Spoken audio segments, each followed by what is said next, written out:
and you sort of let your guard down.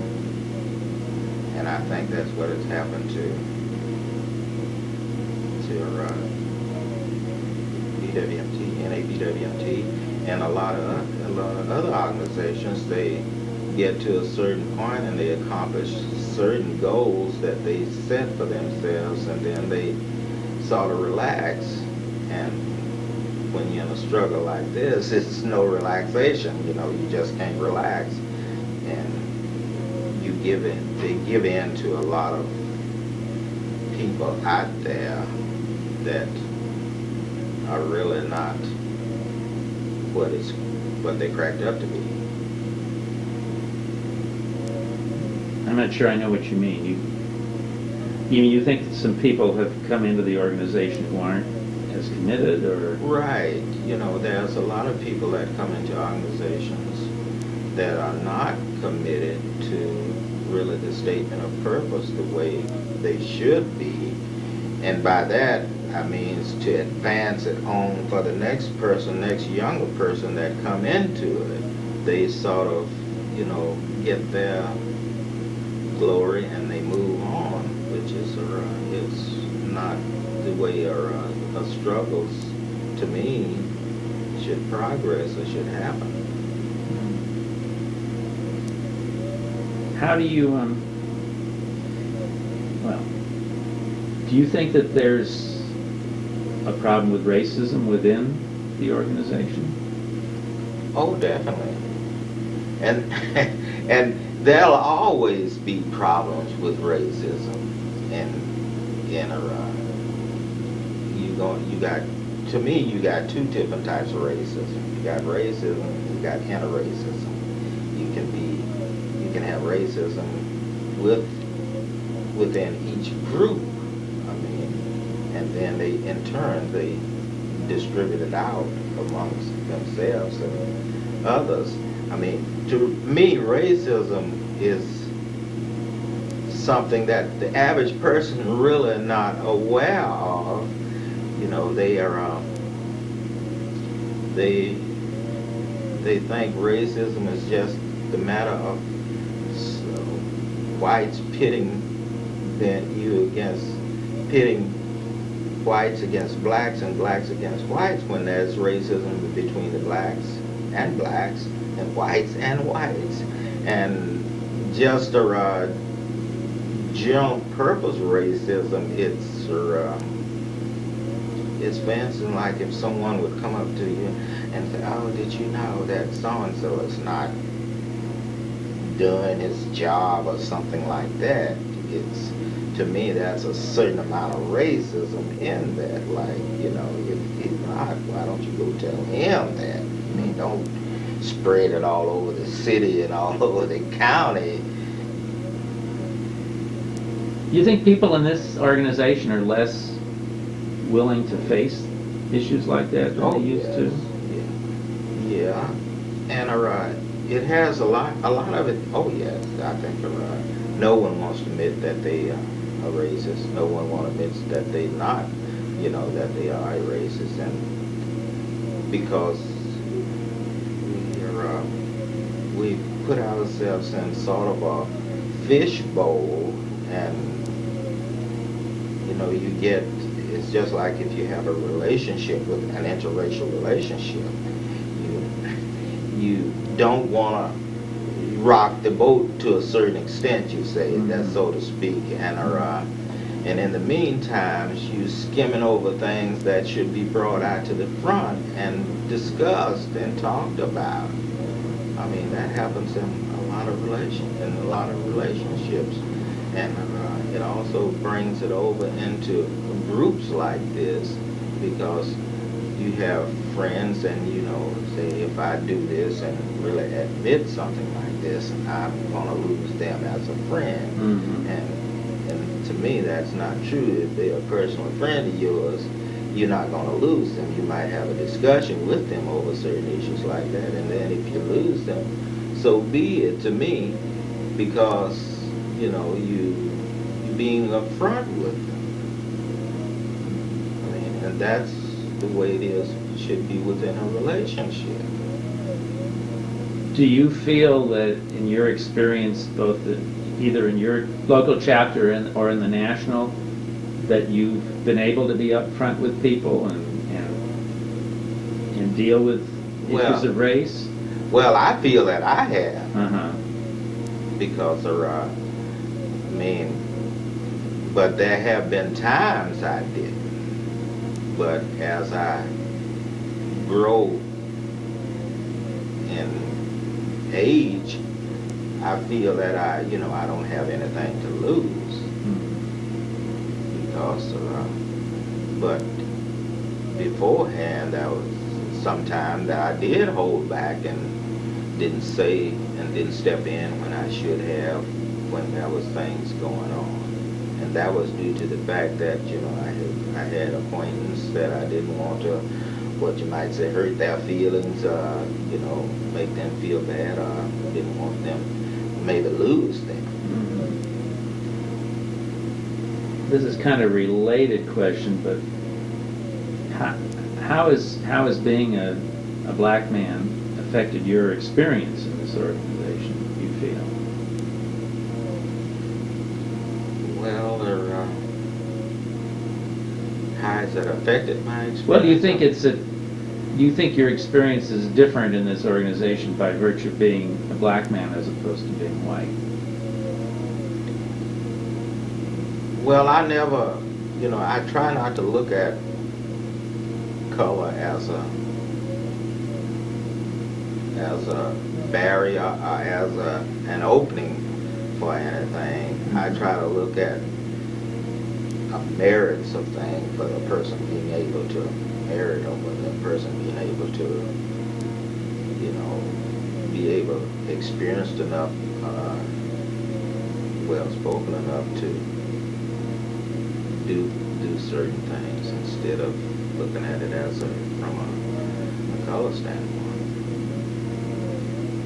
How do you think that race relations have changed, say, in the years that you've been involved in this organization? Not just in the organization, but in general. How do you think they've changed? Well, I think relations. I mean, more people have sort of pulled away.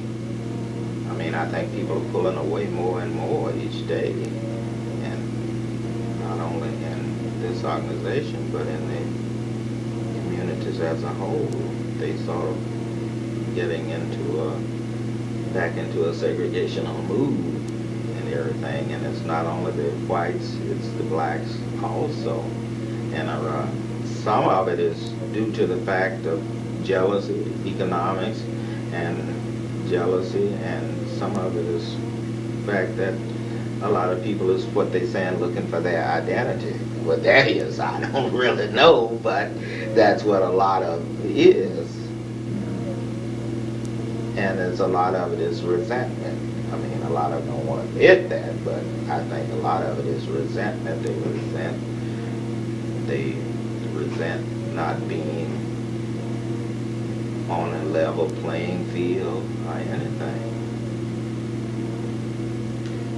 How have you seen AIDS affect the organization? Well, I've seen it affect the organization in one aspect, because some of our brightest and youngest people have, attracted this virus and disease, and they're just obliviated and they've gone home. And it's caused a lot of people to shun away, a lot of people to be afraid. Afraid of getting involved? Afraid of getting involved because there's a myth in some circles that, what your name has it, and there's a myth in some circles that the other one has it. It was given, some myths is the blacks gave it to it, brought it over here and gave it away, and then some myths is that the whites indoctrinated people into it and everything. You got so many myths about any kind of, infectious disease that So you're saying you think it may have an effect on interracial Right. relations? Mhm. Well, how has being involved in BWT affected your life, if it has? Well, if, you can't go through being involved with an organization for as long as I have that it wouldn't affect your life. And it affected my life for the better. I get to know more about people and understand people more. And if you have an organization with just say a compound fraction of just men, you get to study them more and really try to see what makes all of us tick. And that gives you a sense of trying to plan and trying to cope with the next problem that come along. Do you think being involved with the national has affected you in any different way than just being involved locally? Or has it been the same, pretty much Well, the same experience? I think it's been about the same experience. It's kind of hard. It wouldn't, to me, it wouldn't make much sense to see if it didn't affect you locally. Why would it affect you, nationally? Because, in any grassroots organization, the only thing, if you're going to accomplish anything, you have to accomplish it from the grassroots before you can get to the national part of it. I guess what I was driving at, not very artfully, was do you feel you've found different attitudes, different approaches to interracial relationships in your national involvement than locally? On the part of people that you've met nationally, do you think there are different attitudes, different parts of the country? Or? Oh yeah, well there's different attitudes in different parts of the country. Some people take, if you from certain areas and your surroundings, some people take them more lightly and everything. It's, for instance, within certain areas of the city, certain areas of the country, that people feel that they have sort of what you might say a stronghold on certain things, and that's the way it has affected the national. A stronghold in what? In way? I'm not quite sure I understand. Well, all right. There is an old adage that they say that people from the South have a different attitude, a different way of doing things, and their capacity to grasp and everything is not the same as someone from the East, from certain coasts. They sort of put the Midland region and within the inner country sort of as the backward families, so to speak, is what I was speaking of. Do you think that's a correct characterization? Oh no, I don't think that's a correct characterization, but that's the way some do. And that's some because it's all right, and you can see it within organization if you just look that they don't want to give maybe a smaller chapter their say.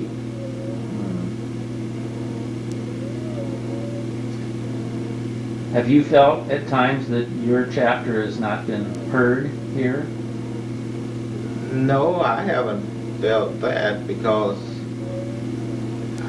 I feel like if I have something to say, I'm going to get up and say it, whether either you like it or not, I mean, that's just my nature, I just. Well, what do you think?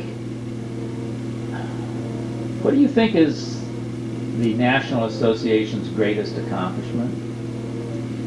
Or if there's more than one? Well, one of the greatest accomplishments of the National Association, I think, it was their when they established the National Task Force. That was one of their greatest accomplishments. But that greatest accomplishment was being able to just get together and form an organization of this magnitude to be a voice for their underdogs, so to speak. I think that was one of the greatest accomplishments there were when they established the National Association of Black and White Men together. I think that was one of the greatest accomplishments that it speak, but then you can expand on that. But as far as accomplishments are concerned, I think that was one of the greatest. What do you like best about the National? Well, that's one of the things I like best about it is the being able to establish it and being able to put it in a perspective where everyone has an equal opportunity to perfect themselves or make themselves known and being spoken by parity within the organization. Even though when you get into parity, I think it was good in the beginning, but it's there's a growing point where, but at first when they started out, I think it was great. You talk about the sharing of power. Yes, the sharing of power. Yes. What do you like least about the organization? Well, what I like least about the organization is there's too much of socialization. By that I mean it's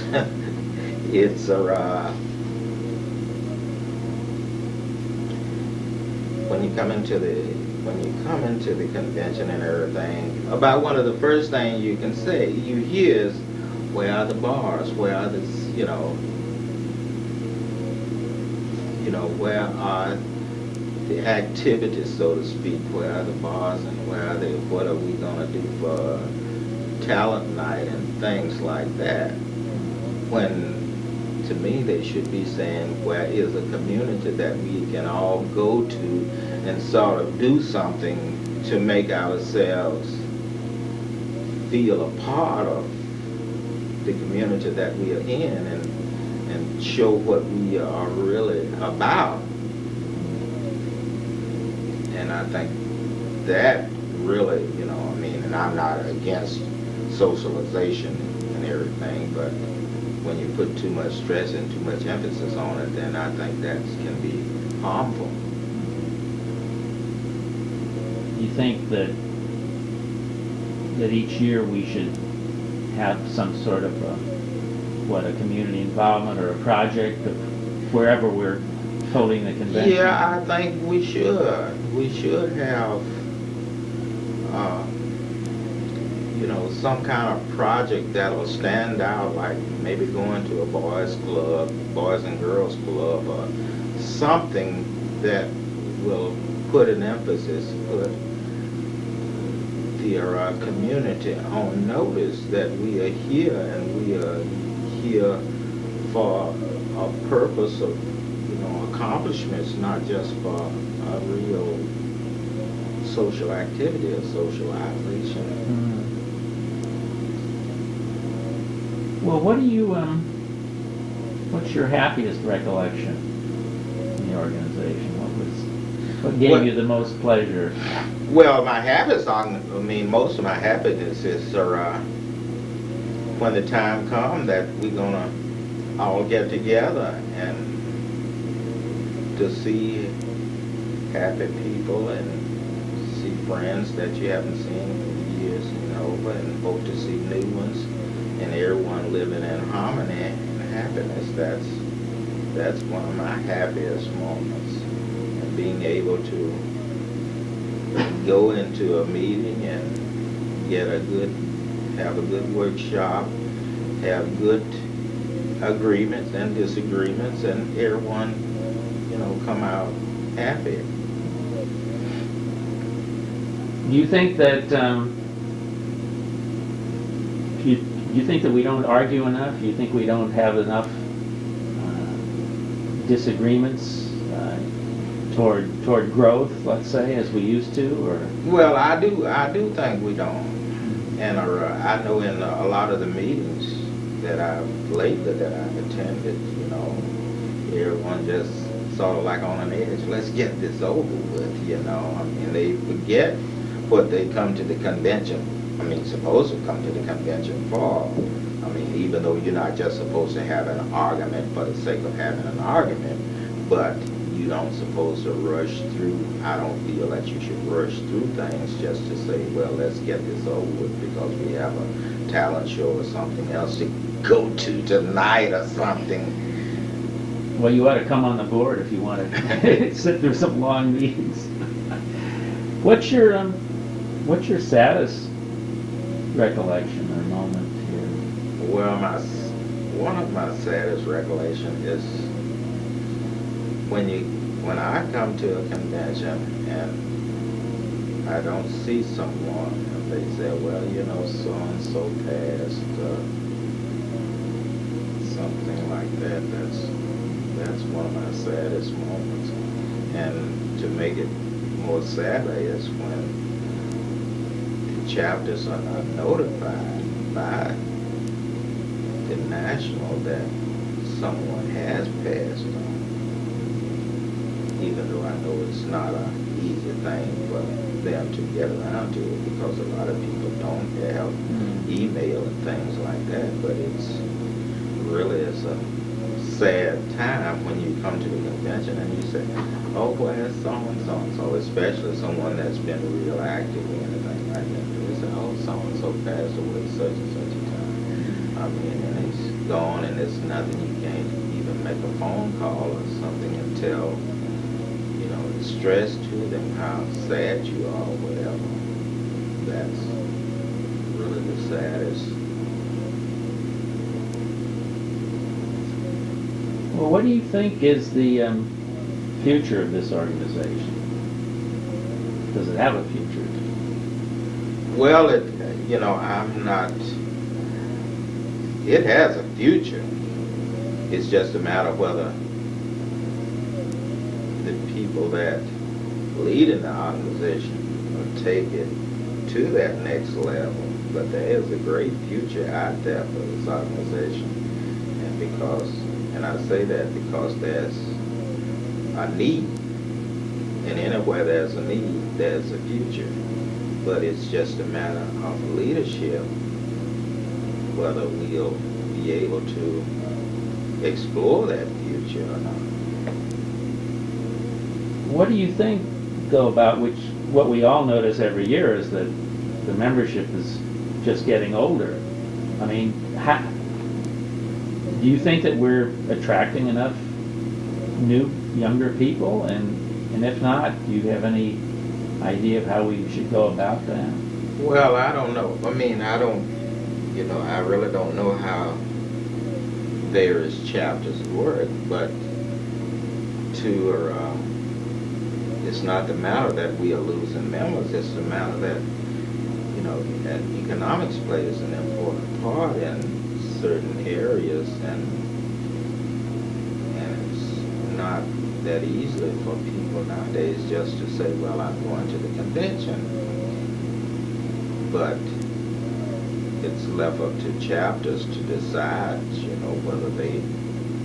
what their real interests are, and where they want to go from there. And that's the only way you can attract new people and everything, is by what the chapters and how do they present it to them. A lot of people feel that they've outgrown, certain things and they don't need it anymore, but it's left up to the chapters. It's really not that much the national can do about it by securing and maybe meeting at other places. And by doing the things that I was talking about earlier, you know, have a project for the community that you're going to, and that'll attract attention to people. I mean, you know, just because there's always younger people coming on that needs help in everything. Do you think we have as much of a, that we're as much of a draw for younger people, say, as we were 20 years ago? No, I don't think so. I mean, because as you grow and as you age, you have to think of different ideas. And I think some of the ideas that we have now has become stale and are sort of obsolete to the younger people that are coming on, because we're living in a different society. 2/3 of the country now is sort of more integrated than it were years ago, and that gives people a more closer range with people. So you have to come up with fresh ideas to attract people. What kind of ideas of ours do you think have sort of outlived their usefulness, or what kind of things would you change? Well, if I would, what I would change just a lot of things that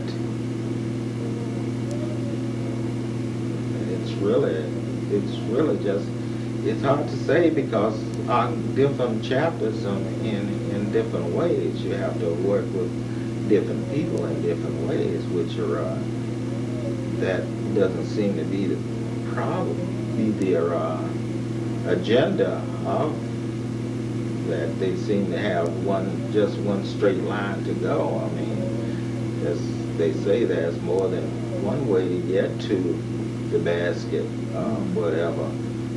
And each chapter has to decide what is best for them and what is best for, you know. But one of the things that I would do is revamp the whole system by throwing out all these laws that they have and everything, and get back to basics and the grassroots things. Laws about, you know, within the organization. I mean, some of them are scary to a lot of people. like what? I mean, Well, you have, what, how many? 13 on the board, or so many on the 17, board? yeah. And I mean, all of that was good back then, because we was trying to establish, you know, a parity in relationships with everybody. So you're talking about the racial parity, Yeah. geographic, and all that Yeah. stuff. But now, since we being 21 years old now, we should have outgrown that. I mean, we shouldn't feel that. We should feel that you can get things more on your merits than. That's one of the things that I would change. So you think we should just elect our board without any of these requirements? You think that would be, or at least with fewer requirements? I think that should be with fewer requirements, plus eliminate some of them. We don't really need all of those. I mean, you know, too many paddles in the water can muddy it up too, just cloud up a whole issue of things. I mean, you know, because you can have some under there as advisors and disseminate a lot of this information beforehand, and then work it out from there, and eliminate your, to me,